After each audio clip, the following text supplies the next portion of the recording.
Olá, sejam todos bem-vindos, tudo bem com vocês? Estamos de volta ao programa Ronda, começando mais uma semana e tomara que seja uma semana com muitas informações. Como é que foi o final de semana, hein?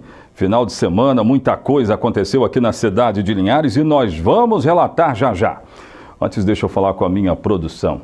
Gente, sejam bem-vindos. Vocês têm filhos estudando aqui no ensino fundamental? Levanta a mão aí quem tem.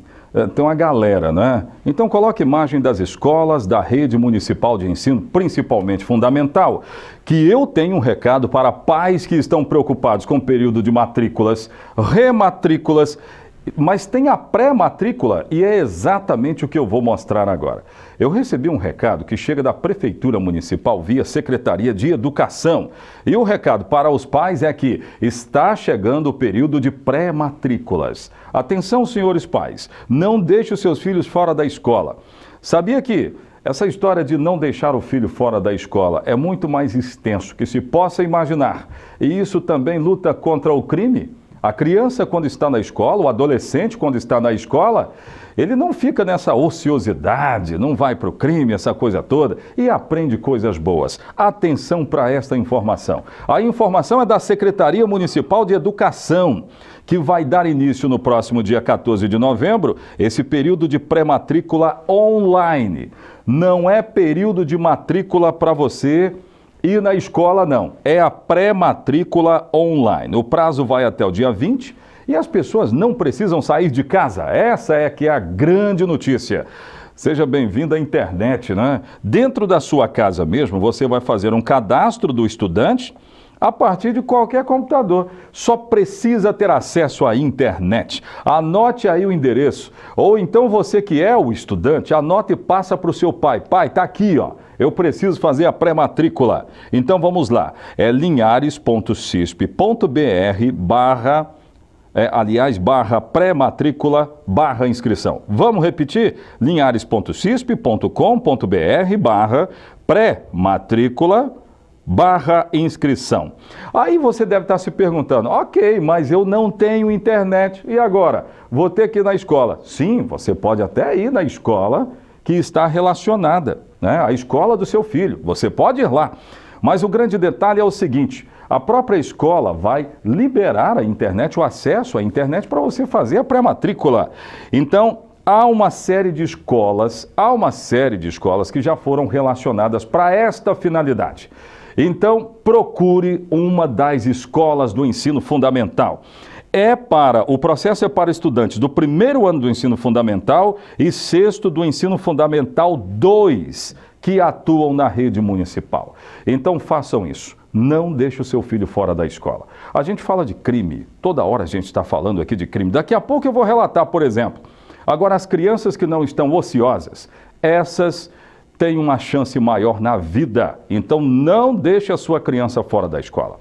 É assim que nós começamos, então, no rádio ou na TV. Fiquem conosco, a notícia chega até você.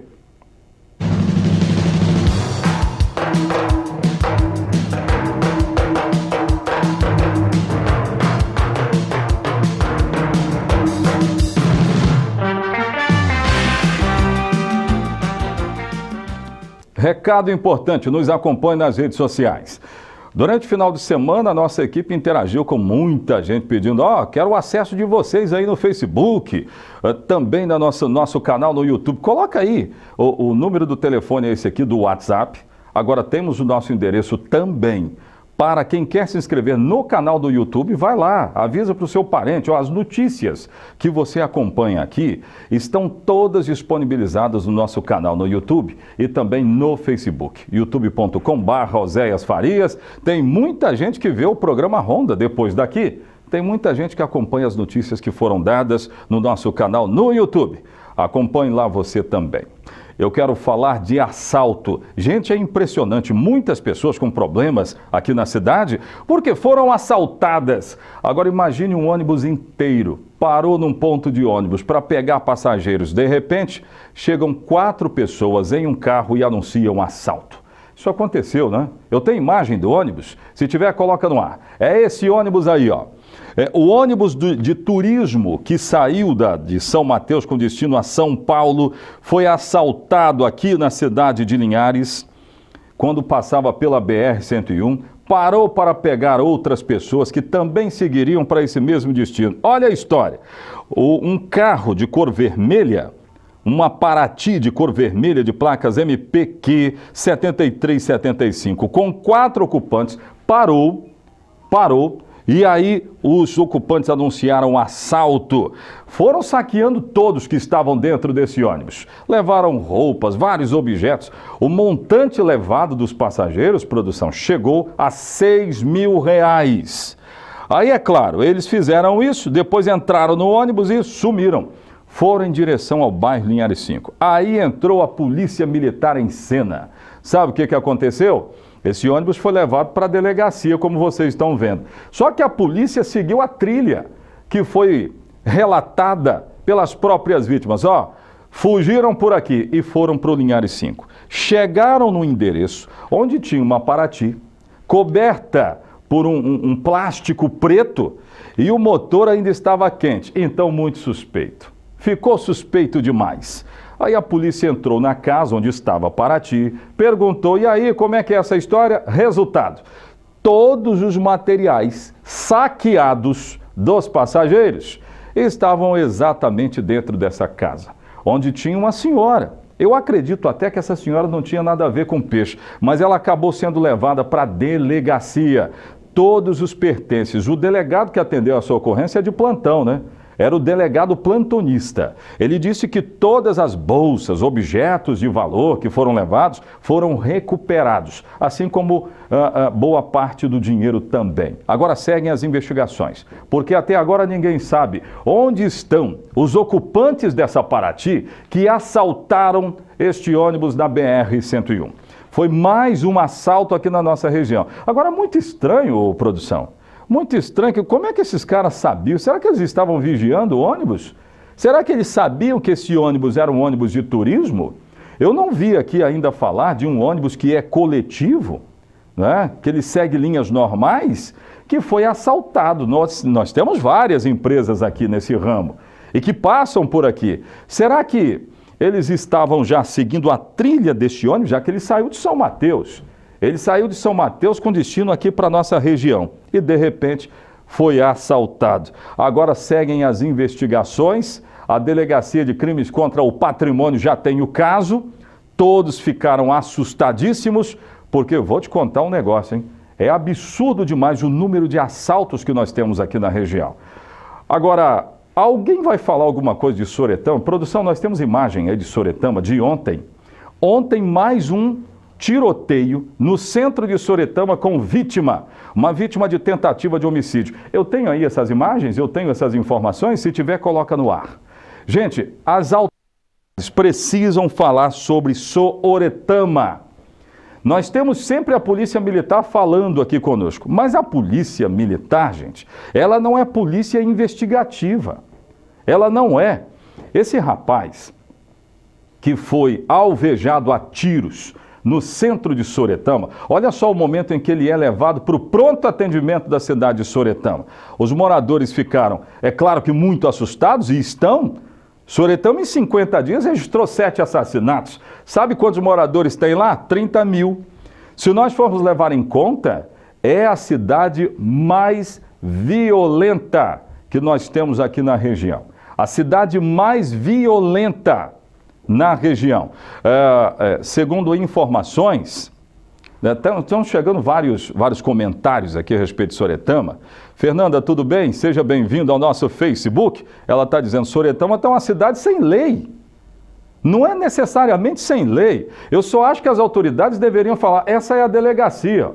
E nós tivemos a informação que toda vez que a gente quiser ter uma informação de crime, de homicídio, essas coisas todas, nós temos que nos reportar ao setor de comunicação da Polícia Civil, que fica, sabe aonde? Em Vitória. Em Vitória. Olha, eu vou dar uma sugestão. A gente segue as regras.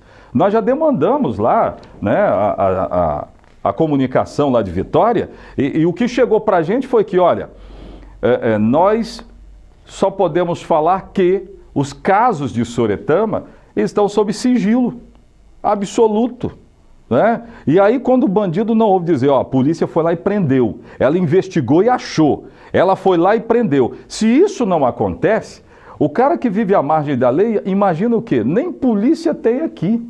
Talvez seja mais isso aí, viu? Você que mandou pra gente esse recado no Facebook, mas olha, é mais um jovem de 21 anos que acaba sendo alvejado a tiros no centro de Soretama, está internado, a informação que nós temos aqui é essa, que ele ainda está sendo tratado, mas o estado dele é grave. Daqui a pouco eu vou confirmar o nome, pelo menos o prenome desse rapaz, né? Eu vou confirmar pelo menos o prenome dele, mas a polícia segue agora investigando.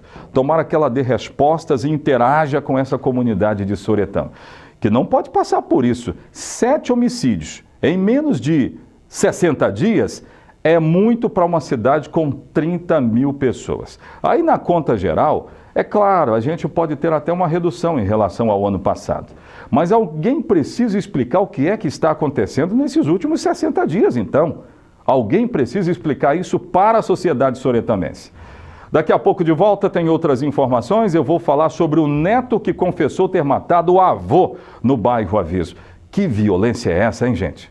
Daqui a pouco de volta com outras informações. Volto já.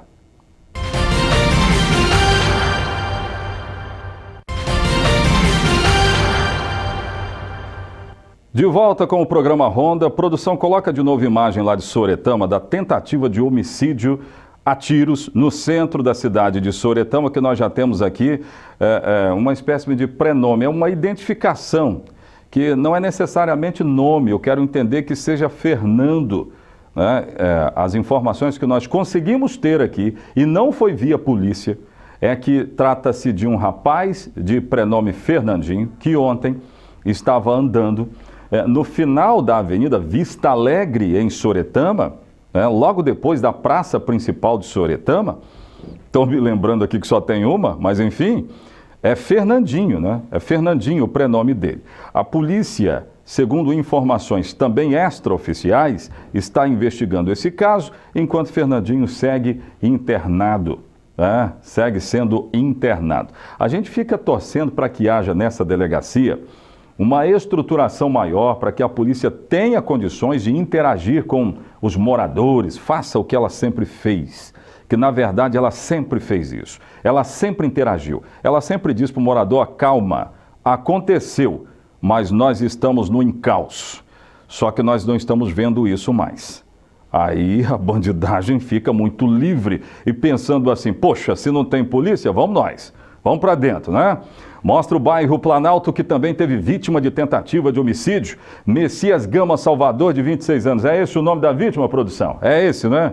Então, o Messias também foi alvejado a tiros. Polícia de Linhares está investigando. Aqui nós temos ainda informações, né?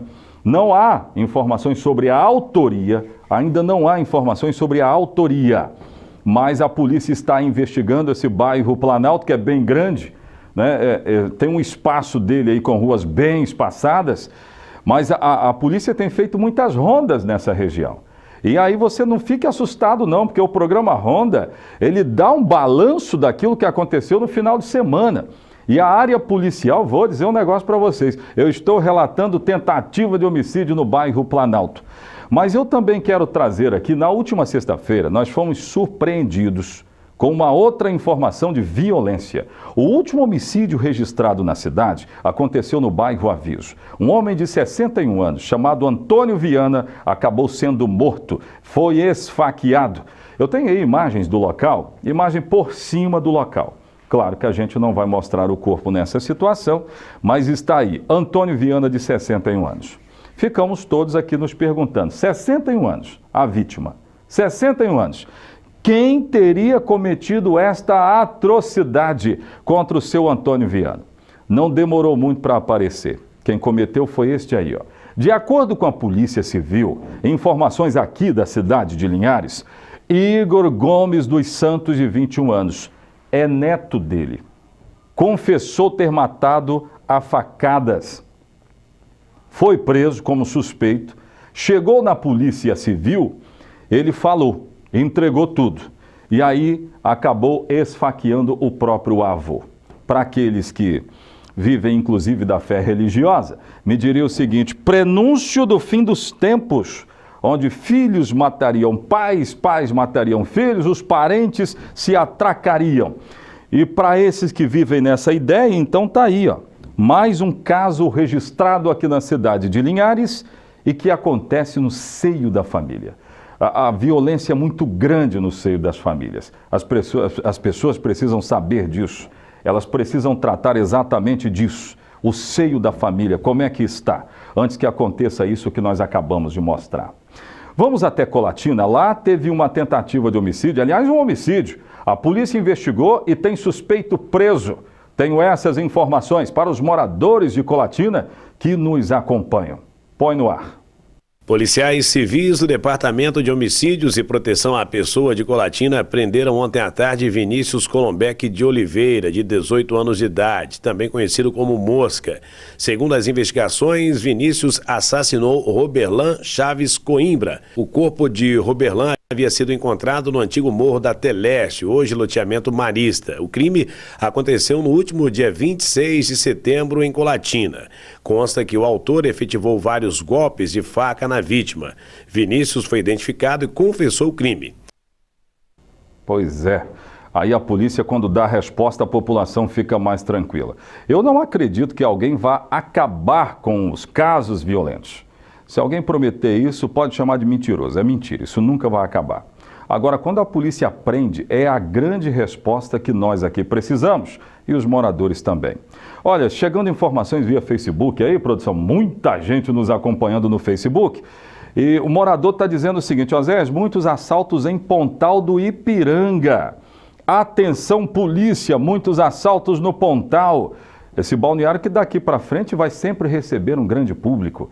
Então a polícia já tem que focar. Pontal do Ipiranga, porque segundo os moradores, muitos assaltos lá. Eu estou recebendo informações também, produção, de que de ontem para hoje, além de uma tentativa de homicídio lá em Soretama, 2 assaltos contra o comércio de Soretama, e um aconteceu hoje de manhã.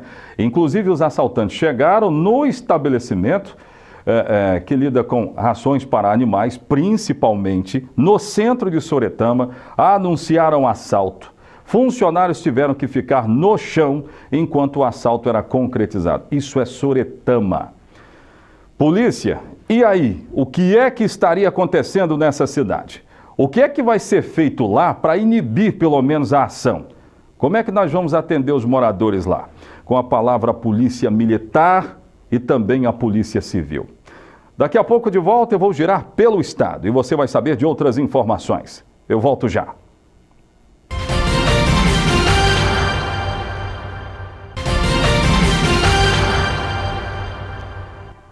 E olha, as informações sobre a ação de ladrões continuam surgindo lá no interior de Soretama. Agora há pouco, um morador de Córrego Juncado relatou que um posto de gasolina também foi assaltado. E aí a gente continua dizendo, as autoridades precisam dar respostas para isso, né? E nessa história de autoridades, a prefeitura também precisa se preocupar com essas coisas. Eu tomei conhecimento aqui de uma reunião que envolveu a Polícia Militar e a Prefeitura. Claro, aí a Prefeitura vai dizer o seguinte: não, segurança é questão do Estado. Mas eu estou falando de uma população que está sendo vitimada. Então a Prefeitura tem que mostrar o mínimo de preocupações aí também. Nós tomamos conhecimento desta reunião. Tomara que haja outras, para que as autoridades conversem entre si e estabeleçam alguma coisa para ser feita em Soretama. É inconcebível um município com 30 mil pessoas e registrar 7 homicídios. Se a gente for colocar as tentativas aí, nós teríamos mais de 20 homicídios em Soretama. Alguém precisa dar respostas para isso. Vamos conhecer os novos secretários que vão atuar no governo Casagrande a partir do ano que vem? Eu tenho essas informações? Põe no ar. O anúncio foi feito na tarde desta quinta-feira, na sede do PSB em Vitória. O governador Renato Casagrande estava acompanhado da vice Jaqueline Moraes e dos integrantes do novo governo. A jornalista Flávia Mignoni fica à frente da Superintendência de Comunicação. Davi Diniz, atual secretário da Fazenda da Prefeitura de Vitória, assume a Casa Civil.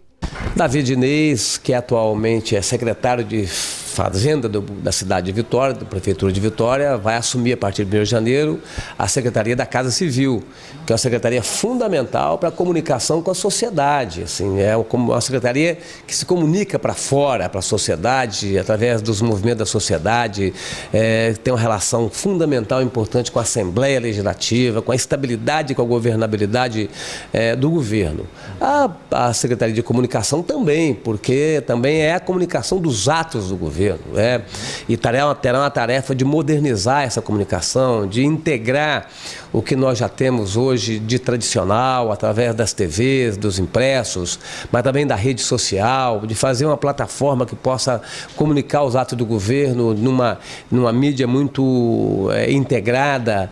Já Luiz Paulo Veloso Lucas estará na direção-geral do Instituto Jones dos Santos Neves. Casagrande disse que nos próximos dias irá anunciar outros nomes do seu governo. Queremos até o final de novembro todas as áreas de controle do Estado, a gente já tem anunciado, e vamos ficar com as áreas finalísticas para o mês de... Muito bem. Eu fiquei muito feliz de saber que Casagrande ele tem uma preocupação com a comunicação. E é exatamente o que eu estou falando aqui que tem que haver. Comunicação. Ele quer se comunicar. Governo, comunidade. Vocês viram aí? Importante isso. O governo está se preocupando com isso aí. Então tem que ter. E aí tomara que haja uma mudança de postura com relação às polícias. As cidades onde tem as delegacias. As delegacias precisam interagir melhor com as comunidades. Então isso aí é muito importante. Fundamental, aliás. Vamos falar da ponte Agostinho Galdino Breda, lá em Colatina. Recentemente nós falamos aqui dessa ponte que ela deveria atender melhor a comunidade. E nesse anseio de atender melhor, ela não comporta idas e vindas, né? E agora se transformou em mão única. Eu quero saber dessas informações para o nosso grande público em Colatina. Põe no ar. Localizada no bairro Vila Nova, em Colatina, a ponte Agostinho Galdino Breda é estreita. Apesar do fluxo ser mão e contramão, só passa um veículo por vez. Por isso, para passar por ela, muitas vezes é preciso esperar para conseguir chegar do outro lado. Já pensou no horário de pico? Imagina a confusão. Aqui é complicado, é muito carro, né? E é uma ponte praticamente mão única, você só passa um carro por vez. E nos horários de pico aqui fica complicadinho mesmo, chega a dar confusão ali de carro, um quer passar na frente do outro quer não dar a vez. É bem congestionado, né, no horário de pico, pela manhã, a hora que vão levar a criança na escola aqui no Marista, né? E para tentar solucionar o problema do engarrafamento que acontece por aqui nos horários de pico, a Secretaria Municipal de Trânsito resolveu fazer algumas mudanças. Agora, a ponte será mão única. Somente os veículos que fazem o trajeto bairro Marista ao centro serão autorizados a passar por aqui. Devido à grande quantidade de veículos, né, que trafegando por essa ponte, está havendo muito engarrafamento nos horários, principalmente nos horários de picos, que é de manhã, meio-dia e à tarde, devido ao colégio, né, Colégio Marista, né, tem outros colégios aqui próximo, então está havendo muito congestionamento. Então, por isso fazer a mudança, né, de mão única para tentar minimizar esses engarrafamentos. A mudança começa a valer já a partir da próxima segunda-feira. Por isso, os motoristas devem ficar atentos. A partir de segunda-feira, todos os condutores, motoristas que precisarem seguir para o bairro Marista, vindo centro Marista, Vila Nova Marista, que seguiriam por esta ponte Galdino Breda, não mais poderá seguir pela ponte. Terá que fazer um contorno pela rua Héctor Dalmasco, né? Saindo pelo estádio ou até passando pela Polícia Civil e aí sim chegar ao bairro Marista. Outra mudança anunciada é que a rua Eupídio Ferreira da Silva, que é sentido único, agora será mão dupla para quem desce até a rua Benjamin Costa, que também dá acesso ao bairro Marista. Na próxima semana, agentes de trânsito da Prefeitura estarão próximos à ponte para orientar os motoristas que passam por aqui. Olha, se ficar realmente assim, né, só vindo de lá pra cá, já era pra acontecer há muito tempo, já era pra ter sido feito, né, porque, pô, tem uma ponte estreita dessa, mão em contramão, é complicado, né? Eu acho bom, porque aqui a gente fica um tempão esperando, a ponte é estreita, então eu acho que essa mudança vai facilitar bastante a nossa vida. Mas a mudança também foi motivo de críticas. Ela vai melhorar, na hora de pico, realmente vai melhorar, né, o fluxo de carro, né? Mas vai criar um certo desconforto também passar lá pela outra ponte. Eu acredito que só nos horários de pico, os guardas que ficam na rua, né, poderia ficar 1 ou 2 aqui, fazer o fluxo, melhorar o fluxo na ponte, tanto ir e vir. Para mim, na minha opinião, seria o ideal. Desculpem-me, mas eu vou chamar esse local aí de Colatina de funil. Só tem isso para dizer. Vem a rua lá toda larguinha, aí de repente vem num funil que é uma ponte, exatamente uma ponte. E só tinha essa chance. Desculpem aí, moradores, mas seria um caos manter a forma que estava, ir e vir numa ponte dessa. Coloca a imagem lá de novo para a gente finalizar o programa. Não teria condição. Isso aí não seria atender o motorista, seria um transtorno para quem vai para... Olha isso aí. Imagina, o cara que vem e o cara que vai, os dois tentando passar, não tem cabimento. Então eu acho que essa é uma atitude acertada, na minha avaliação aqui, uma atitude acertada neste caso. Mas registrando, a mudança já vale a partir de hoje, hein? Você está em Colatina, então a partir de hoje essa mudança já está valendo. Programa Ronda fica por aqui, obrigado pelo carinho da sua audiência, nós voltaremos amanhã. Eu estarei aqui esperando por você. Até amanhã. Tchau, tchau.